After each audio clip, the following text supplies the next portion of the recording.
नमस्कार, आवाज दूधगंगा न्यूजमध्ये आपले स्वागत आहे।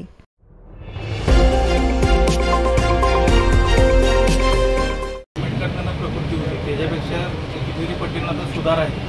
अजून प्रकृती स्थिर आहे, हळूहळू चांगली होत आहे। तर डॉक्टरांचं म्हणणं आहे की आपण गर्दी इथं न करता साहेबांना आता ते आपल्याला कोणाला भेटूच देणार नाही जोपर्यंत डिस्चार्ज होत। त्यामुळे 7-8 दिवस तरी आता आपल्याला साहेबांना विश्रांती द्यायला पाहिजे। त्यासाठी सगळ्यांना विनंती आहे, चुकीच्या गोष्टींवर कोण विश्वास न ठेवता साहेबांची प्रकृती चांगली आहे। आज सकाळीच त्यांचा स्कॅन झाला आहे 6 वाजता, कालच्यापेक्षा चांगली आहे तब्येत असं डॉक्टरांनी सांगितलं। तुम्हाला सगळ्यांना सांगायचं की आम्ही खाली असतो, जरा चुकीचा मेसेज सकाळपासून आला त्या आपण काही विश्वास ठेवू नका की आज कालच्यापेक्षा आज चांगली आहे, सुधारणा होत आहे, फक्त हळूहळू झाला।